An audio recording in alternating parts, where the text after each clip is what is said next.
अनिल थत्ते. अनिल थत्ते हे पत्रकार आहेत आणि अनेक संवेदनशील विषयावरती धीटपणे भाष्य सुद्धा ते करतात. मग ती राजकारण्यांची लफडी गोलंगडी असतील, अश्लीलता असेल किंवा अन्य काही गोष्टी असतील, या विषय घेऊन मी त्यांच्याकडे जाणार आहे. त्यापूर्वी आजचा प्रश्न आपण बघणार आहोत, कारण त्याच्यावरती सुद्धा तुमच्या प्रतिक्रिया हव्यात. त्यासाठी मी पुन्हा जातोय माझा पोल सेंटरला. पाहूयात आजच्या या विषयाचा प्रश्न.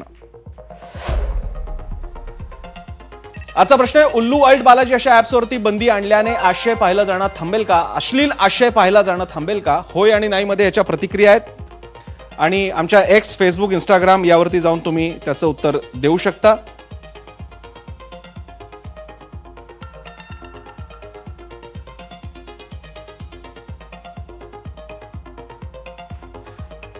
मी यासाठी घेऊन पुन्हा एकदा अनिल थत्तेंकडे जाईन. अनिल थत्तेजी, ह्या अशा ऍप्सवरती बंदी आणणं आणि शेवटी संस्कृती बुडाली. शेवटी काय म्हणजे विजय तेंडुलकरांच्या शांतता कोर्ट चालू आहे मध्ये जी मुख्य प्रोटॅगनिस्ट आहे तिच्या साडीवरचा निळा डाग असेल, अन्यथा अशा कोणत्याही घटना असतील किंवा सखाराम माइंडरमध्ये थिएटरमध्येच कपडे बदलणारी ऍक्ट्रेस असेल, इथपासून आमची संस्कृती जी काय बुडायची दरवेळी असते ती अशी ऍप्समुळे सुद्धा बुडते.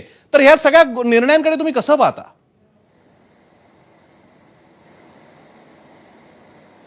मला असं वाटतं की त्यांनी ह्या ज्या उल्लू वगैरे तुम्ही नावं घेता तर ते एका ना सोफिस्टिकेट, कारण ही सगळी पेड ऍप्स आहेत.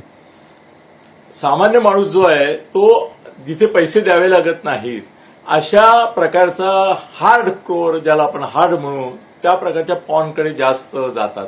हे सगळं स्टोरी बिरी असं त्याला डायरेक्शन, अमुक तुमुक ऍक्टर्स थोडंसं कलात्मक टच देऊन वगैरे वगैरे ते करत होते.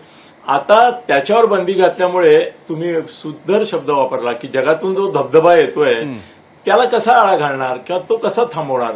तर मला स्वतःला हे पॉलिटिकल काहीतरी गेम वाटतोय याच्या मागे, की आम्ही फार संस्कृती रक्षक आहोत असं दाखवण्याचा प्रकार आहे. कारण त्यांनाही माहितीये की 25 ऍप म्हणजे काही नाही, अजून 25 लाख ऍप्स असतील जगामध्ये आणि ती सगळी येतातच आहेत. त्यामुळे उलट आहे असं की हे पैसे देऊन करणाऱ्यांऐवजी आता आणखीन वाईट पद्धतीचं येईल आणि ही माणसाची काय म्हणतात प्राचीन प्रवृत्ती असावी, त्याशिवाय खजुराहो सारखी शिल्प झालीच नसती. मी विनायक आंबेकरांकडे जातो. भाजपचे प्रवक्ते सुद्धा आहेत अनिलजी आपल्यासोबत.